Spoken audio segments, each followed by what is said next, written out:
On to Los Angeles. Vice President Gore campaigns through the Midwest battleground on the Democratic Convention's eve. In the Northeast, thousands of residents are soaked by more than a foot of summer rain. A CBS News exclusive. What a Ford Motor Company report has to say about the Firestone tire recall. And remembering JFK's triumph over the backroom power brokers in the last Los Angeles convention.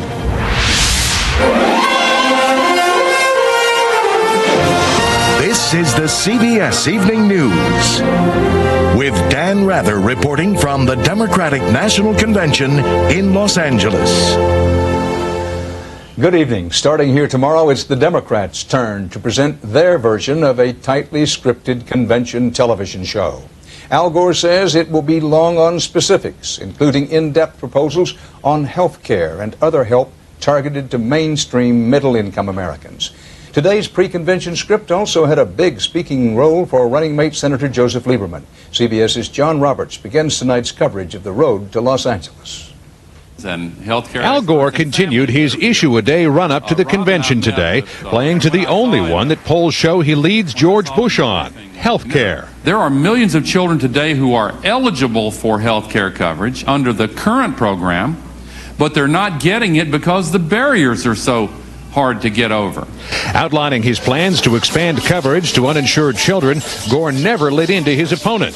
That task was left to running mate Joe Lieberman, who today went on a whirlwind tour of all 5 Sunday talk shows, working overtime to distance Gore from President Clinton's scandalous past. You know what? The Republicans seem to be campaigning mostly against a guy who's not on the ballot this year for an event, not on his record, because the record is so great, but because of the personal mistakes that he made, and that's not fair to Al Gore. Lieberman did indicate that as vice president, he would have taken a stand that was tougher than Gore's. Well, I would have spoken to the president, told him how disappointed I was, urged him to make a total disclosure as soon as possible. Our administration will be opposed to private school vouchers. I'm against them.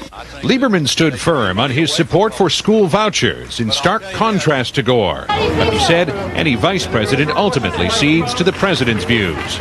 Gore has played those disagreements as an asset, a strategy to portray him as his own person and escape the shadow of President Clinton. I'm a different person, that's obvious, and I am campaigning in my own voice as the person I am. And there's going to be a change no matter who wins the election. In a detail-laden acceptance speech on Thursday, the vice president will stress that he is running on his own ideas, agenda, and experiences, but he will have to live in the president's shadow for 2 more days until the symbolic passing of the torch Tuesday in the battleground state of Michigan. Dan? John Roberts in Cleveland. And the torch being passed to Gore also highlights a shift in the views of the delegates to this Democratic convention. This is reflected in new findings from a CBS News New York Times survey of the delegates. Bob Schieffer is down on the convention floor. Bob, what's the difference in the delegates this time? Dan, the main difference is this is the least liberal collection of Democrats that's been assembled in almost a quarter of a century. CBS News and the New York Times started polling these delegates back in 1976. Well, for the first time, a clear majority, 56%, call themselves moderates. Only 36% call themselves liberals. That's the smallest number ever.